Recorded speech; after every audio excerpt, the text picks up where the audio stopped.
there and George Floyd would be alive today. They didn't listen to one of those 18 voices. When you become a police officer, you are given a license to take someone's life if you have to, right?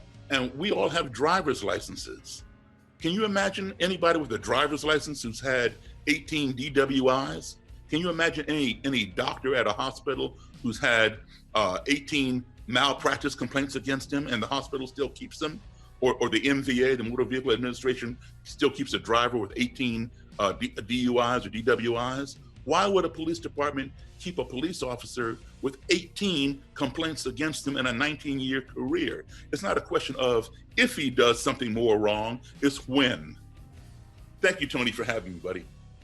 Thank you for being on. Your gift to this world, Scott. Excuse me, Daryl, but I want to introduce— Scott's my buddy. Scott is my brother. Yeah, well, why don't you give the introduction to Scott then, if you would, Scott Shepard. Okay, Scott Shepard was a Klansman at one time. He's from Indianola, Mississippi, the home of the White Citizens Council, which is the executive branch of the KKK. They're the white collar executives who do all the stuff, and then the Klan goes out and does all the night riding and stuff. That's where it was born. It's also the home of my good friend, the late great B.B. King. But Scott Shepard comes from there.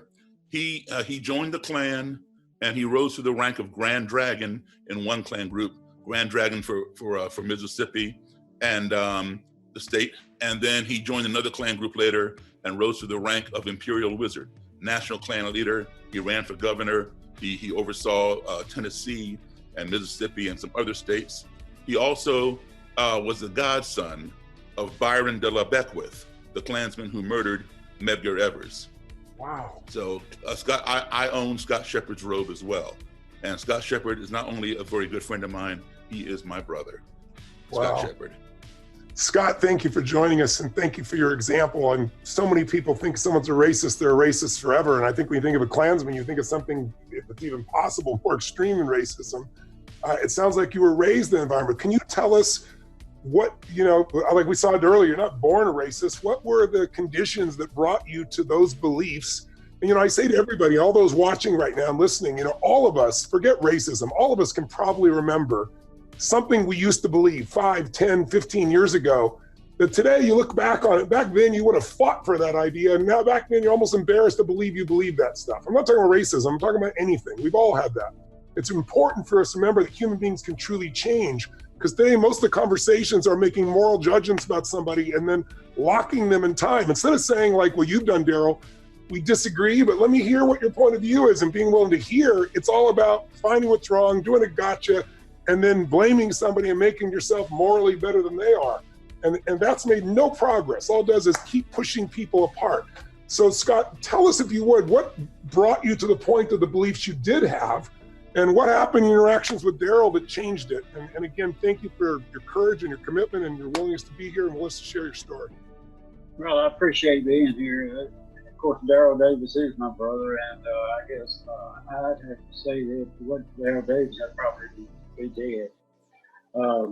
Like he said, I was born in Indianola, Mississippi, and I was born in a family that was a very violent alcoholic father.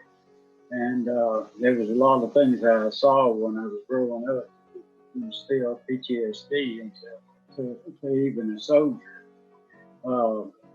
During this time, I didn't have any self-esteem. I was embarrassed. I didn't have any self-esteem. I was angry, full of anger, and I was looking for a place to fit in. And right there in Indianola, Mississippi, backyard of the Ku Klux Klan and the White Citizens Council. So I went looking for the Imperial Wizard of that Klan, and then tracked him down in Louisiana. Bill Wilkerson was his name. And they appeared in Tupelo, Mississippi, put their arm around me, met me and said, "Oh, we'll take care of you, and you won't have to worry about anything else." Things of that nature. And I fell for a hook, line, and sinker. But I spent mostly 20 years inside that movement. And the main thing was that, as soon as I joined, I felt an immediate feeling of importance. I found what I was looking for, home. And of course, it's kind of a complicated case because I was raised by a black family. You were raised, let's say that again. You were raised by a black family? I was raised by a black lady. Wow. And how did you grow up so much hate if you were raised by those that took care of you? Well, that's the anger, all the anger and the hatred, even the hatred I had for myself, just it took over and projected it out. It's hard to explain. Wow. And of course, being raised by a black lady, I kind of separated myself from her and her family. And then there was Rebecca Scott Hawkins, and she happened to die just a couple of years ago, 2 days before her 104th birthday. Wow. And I'm very lucky and very fortunate that I was able to make amends with her before she passed away. Wow. And, her entire family was my family. And let me just interject something there. Scott's grandmother was also raised by Rebecca Scott Hawkins. In the South, oftentimes Black women were nannies to families. So Becky was the nanny to Scott's grandmother, his mother, and him. And she died at the age of 104 just a couple weeks ago. Wow. I'm so grateful you were able to make amends with her. And how did she respond to your change of heart and soul and spirit here? What was her reaction? Well, I separated myself from her and the rest of the family because, like I said, the rest of the family was my family too. Yes. And we spent holidays together, played in the yard together when I was a kid. But it had been years and years before since I'd seen her because of my activity. I was embarrassed and things like that. And of course, I went to her door.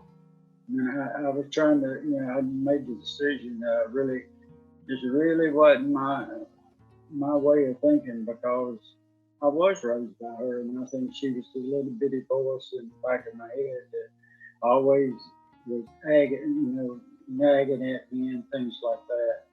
So I went to her door and knocked on it, and not only did she open her door, she opened her arms and hugged me and told me she knew I'd always come back home.